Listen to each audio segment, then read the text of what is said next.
मैं दिल्ली से चल करके राजस्थान के सूरतगढ़ पहुंचा हूं और सूरतगढ़ में आप देख सकते हैं शांति शिक्षा जो कैडर कैंप का आयोजन किया गया है वो भंते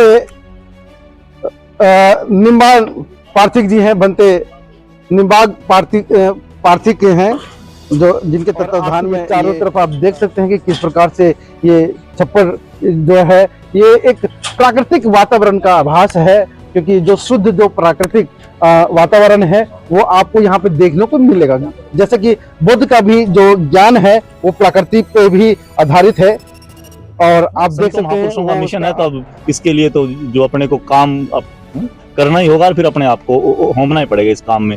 अगर हम मिशन का काम नहीं करेंगे, धर्म का प्रचार नहीं करेंगे तो फिर ये जो जीवन है ये व्यर्थ है। बताया जाता है कि आप जो है एक जगह ठहरते नहीं है, कहीं न कहीं राजस्थान के। जय भीम, मैं संतोष कुमार अम्बेश और आप देख रहे हैं आवाज भारत में। दिल्ली से चल करके राजस्थान के सूरतगढ़ पहुंचा हूं और सूरतगढ़ में आप देख सकते हैं शांति शिक्षा विहार है।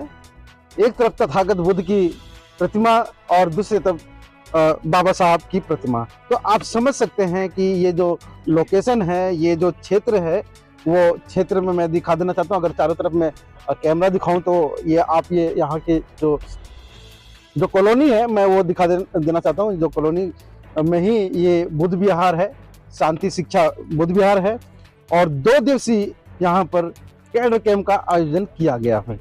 और 2 दिवसीय जो कैडर कैंप का आयोजन किया गया है वो भंते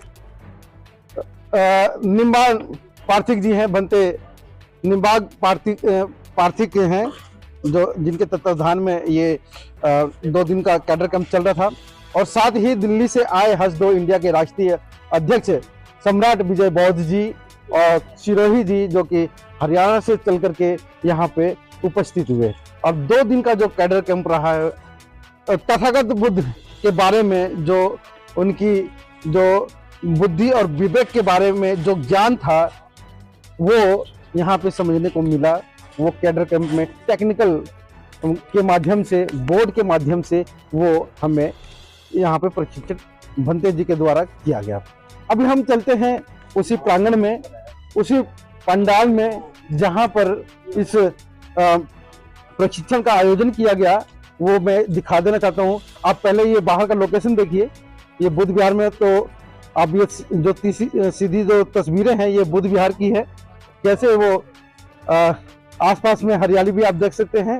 खेतीबाड़ी अभी जो कार्य है अभी रुका हुआ है किसी कारणवश। आप देख सकते हैं कि जैसे जैसे धर्मदान लोगों के द्वारा आता है वैसे वैसे यहाँ पे कार्य भी होते हैं।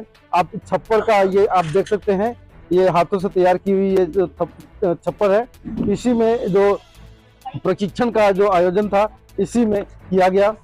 और जब हम अंदर की ओर प्रवेश करते हैं तो आप देख सकते हैं कि काफी अद्भुत आपको नज़ारा, आपको हस्तलेखित के द्वारा कहा जाए तो अपने हाथों से तैयार किया गया एक चीज जो है, प्रतिमा से लेकर के यहाँ पे जितनी भी डेकोरेशन आप सजावट देख रहे हैं वो हाथों से तैयार की गई है। और आप ये चारों तरफ आप देख सकते हैं कि किस प्रकार से ये छप्पर जो है ये एक प्राकृतिक वातावरण का आभास है, क्योंकि जो शुद्ध जो प्राकृतिक वातावरण है वो आपको यहाँ पे देखने को मिलेगा। जैसे कि बुद्ध का भी जो ज्ञान है वो प्रकृति पे भी आधारित है और आप देख सकते हैं वो उसका आप अनुभूति आप ले सकते हैं। हमारे साथ में हैं भंते जी, हमसे भी हम बात करेंगे। धर्म प्रशिक्षक भंते निम्बाग पार्थिक जी हैं, इनसे हम बात करेंगे कि जो 2 दिवसीय जो प्रशिक्षण रहा है उसके बारे में और धर्म का जो मार्ग है, बुद्ध का जो मार्ग था उसके विषय में भी हम उनसे जानेंगे। आपका स्वागत है आवाज भारत टीवी पे। धन्यवाद आदरणीय अम्बेश जी, आपने यहाँ इस प्रशिक्षण शिविर में समय दिया। यह जो शांति शिक्षा विहार सूरतगढ़ में यह प्रशिक्षण रखा गया, इस प्रशिक्षण में मुख्य प्रशिक्षक के रूप में हमारे बीच हसदो इंडिया के राष्ट्रीय अध्यक्ष आदरणीय विजय बौद्ध जी दिल्ली विश्वविद्यालय से यहाँ उपस्थित रहे। उन्हीं के मार्गदर्शन में आज का यह प्रशिक्षण संपन्न हुआ।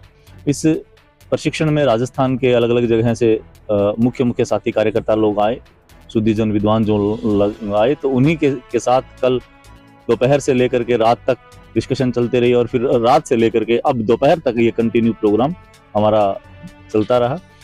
तो इसका जो मकसद ये है कि हम लोग बाबा साहब और भगवान बुद्ध का जो धम्म है, उनके विचार हैं, वो हम प्रत्येक व्यक्ति तक सहजता से पहुंचा पाए, उसी विषय पे ये आज का प्रशिक्षण शिविर रहा।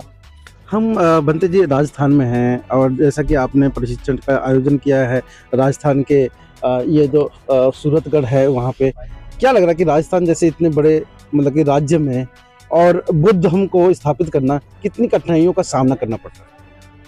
राजस्थान एक तो भौगोलिक दृष्टि से एक बड़ा विस्तृत प्रदेश है और इस प्रदेश में भाषाई आधार और भौगोलिक आधार की भिन्नताएं हैं। तो ये भिन्नता होने की वजह से ये अपने आप में एक चुनौती का काम है।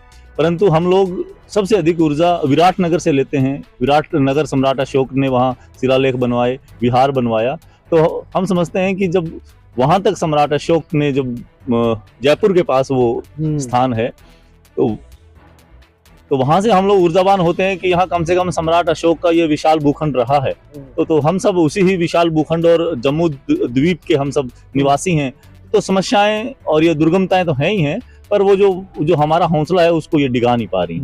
तो हम लोग यहाँ राजस्थान के विपरीत परिस्थितियों में, अभी आपने ये देखा कि परसों से मौसम कितना बिगड़ा हुआ मौसम था और ऐसे मौसम में यह सब प्रोग्राम संपन्न हुआ। तो ये अपने आप में एक चुनौती से भरा हुआ है और ऊपर से फिर यहाँ राजस्थान अपने आप में पाखंड और अंधविश्वास से जकड़ा हुआ प्रदेश है, जातिवाद से जकड़ा हुआ प्रदेश है। तो ऐसे प्रदेश में वो काम करना अपने आप में चुनौती वाला है।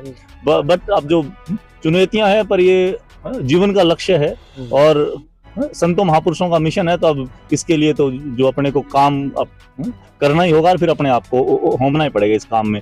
अगर हम मिशन का काम नहीं करेंगे, धर्म का प्रचार नहीं करेंगे, तो फिर ये जो जीवन है ये व्यर्थ है। बताया जाता है कि आप जो है एक जगह ठहरते नहीं है, कहीं ना कहीं राजस्थान के उस दूर दराज क्षेत्र में भी निकल जाते हैं, जहाँ पे मतलब कि जैसे कि कुछ लोगों ने आपके बारे में बताया। क्या लग रहा है कि मतलब कि जैसे कि इस जो अभी निर्माणाधीन है ये बुद्ध विहार, इसके लिए भी कुछ होना चाहिए? हाँ, विहार तो निर्माण, अब क्या है कि अगर हम लोग यहाँ धर्म की जागृति में लगे हुए हैं, जैसे जैसे उपासकों को यह लगेगा कि इस विहार का निर्माण होना चाहिए, ये चीज़ें और आगे बढ़नी चाहिए, यहाँ धर्म की गतिविधियाँ होनी चाहिए, तो फिर संभवतः निर्माण हो जाएगा। और जब यहाँ उपासक ही नहीं होंगे, यहाँ प्रचारक ही नहीं होंगे, तो फिर अगर हम यहाँ सुंदर बिल्डिंग बना भी लें तो फिर उसका कोई औचित्य नहीं है, वो फिर खंडर है और फिर वो ना झगड़े का स्थान है। चलिए, बहुत ही सुंदर बातों से मतलब कि बंते जी ने बताया कि हमें बिहार अगर चाहे कितनी भी बड़ी बिल्डिंग हो, कितना भी अच्छा उसमें सुविधा हो, अगर वहां से अगर तथागत बुद्ध का ज्ञान का विस्तार नहीं होता है तो वो शायद बिल्डिंग भी एक खंडहर के समान है।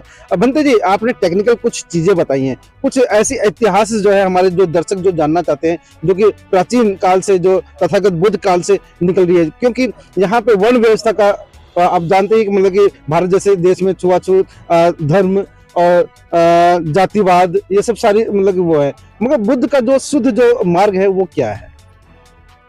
बुद्ध का जो शुद्ध मार्ग है वह मध्यम मार्ग है। मध्यम मार्ग है कि न तो बहुत ज्यादा भोग विलास, न ही बहुत ज्यादा त्याग। आपको मध्यम मार्ग में रह करके तृष्णा से रहित होते हुए निर्वाण के रास्ते पर आगे बढ़ना है। निब्बाण का जो पथ है, निब्बाण का जो मार्ग है, उस पर आपको गतिमान होना है। अब वह जो मार्ग है वह 4 सत्य, अष्टांगिक मार्ग और 5 सील पर आधारित है। अब जो 5 सील हैं मुख्य रूप से, वो सील प्रत्येक उपासक के लिए हैं, प्रत्येक व्यक्ति के लिए है। उन 5 सीलों में चोरी, हिंसा नहीं करनी, आपको चोरी नहीं करनी, आपको अनैतिक व्यभिचार नहीं करना, आपको झूठ नहीं बोलना या चुगली निंदा नहीं करनी या फिर व्यर्थ नहीं बोलना, और 5वीं बात कि आपको नशा नहीं करना, कच्ची पक्की शराब एवं अन्य नशीले पदार्थों का सेवन नहीं करना। ये 5 बातें जो हैं, अगर कोई इन 5 बातों को जीवन में उतारता है, वो चाहे किसी भी जाति, धर्म, संप्रदाय, वर्ग का आदमी हो, उसका कल्याण होना निश्चित है। क्यों? क्योंकि बुद्ध की ये 5 बातें नैतिक शिक्षा को मजबूत करती हैं। नैतिकता का जो बल है उसको बढ़ाती है, और जो आदमी नैतिक रूप से आचरण से जो आदमी मजबूत है, वह चाहे हिंदू हो, मुसलमान हो, सिख हो, ईसाई हो, किसी भी जाति धर्म का हो, उसका कल्याण होना ही होना है, इसमें कोई दो राय नहीं है। और हम बात बताएं तो 2 दिन का जो शिविर था वो इसी पे आधारित था। और दर्शकों को मैं एक सवाल के साथ में और भी अगले वक्ता है उनसे उनके पास जाएंगे, जानकारी लेंगे कि बताया जाता है कि अगर जहां आप बुद्ध की बात करते हैं, उनके धर्म की बात करते हैं, तो एक अलग ही धर्म की मतलब कि जो संकेत है लोगों की धारणा की, वो अलग धर्म में ज्वाइन कर चुका है या उसको अपना चुका है। और बाकी जो हिंदू, मुस्लिम, सिख, ईसाई, ये लोगों की जो धारणा है वो उसे 5वां एक धर्म को साबित कर देते हैं। तो क्या ये 5वें धर्म को ये बुद्ध का जो विचार है वह एक ना नैतिक शिक्षा पर, अच्छा, नैतिकता किसी संप्रदाय की बंधक नहीं है, किसी धर्म, सदाचरण किसी भी समुदाय, वर्ग, जाति, धर्म की बंधक नहीं है। और बुद्ध का पूरा ज्ञान, बुद्ध का पूरा उपदेश नैतिकता से भरा हुआ है।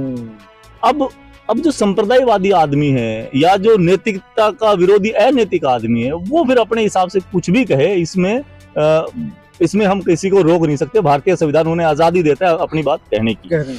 और फिर नैतिकता जो है या सदाचार जो है, सदाचार ही बुद्ध का मार्ग है, सदाचार ही बुद्ध का धम्म है, सदाचार ही वह पथ है कि जो व्यक्ति को कल्याण के रास्ते पर आगे बढ़ाता है। तो फिर सदाचारी व्यक्ति हमेशा से ही सत्य और सनातन है। तो हमारे साथ में थे बनते जी, उनका जो विचार था और जो 2 दिवसीय जो शिविर था, जो शिक्षा था, वो इसी पे आधारित कि ये बुद्ध जो धर्म है वो ये धर्म नहीं है, ये धर्म से इसको ना आका जाए, क्योंकि अभी काफी लोगों में भ्रांतियां है कि ये जो 4 धर्म से अलग जो ये धर्म है वो बुद्ध धर्म, क्या आपने उसको ज्वाइन किया है? तो ज्वाइन नहीं, ये नैतिकता है, ये नैतिक एक शिक्षा है। ये धर्म कोई भी धर्म कोई भी अपना सकता है, चाहे हिंदू हो, मुस्लिम हो, चाहे सिख हो, ईसाई हो। अभी हम सीधे चलते हैं। अब ये जो शांति शिक्षा विहार है, ये विहार यहीं पे स्थापित है। और इस विहार इस शांति शिक्षा विहार के तत्वाधान में 2 दिवसीय शिविर था, जो कि आप देख सकते हैं, जिनसे हमने बात किया। धर्म प्रशिक्षक भंते निर्माण पाठक जी थे और भंते नागवंश जी भी यहाँ पे मौजूद थे, जो शांति शिक्षा विहार बादला, और सम्राट विजय बौद्ध जी जो दिल्ली विश्वविद्यालय के कार्यरत हैं और हसदो इंडिया के राष्ट्रीय अध्यक्ष हैं। चौधरी रामेश्वर सिरोही जी जो युवा नेता और सामाजिक चिंतन, और मैं स्वयं वहाँ दिल्ली से चल करके आया, संतोष कुमार अम्बेश, और डॉक्टर सुरेश जी परियार जो कि मनोचिकित्सक माइंड केयर हॉस्पिटल सूरतगढ़।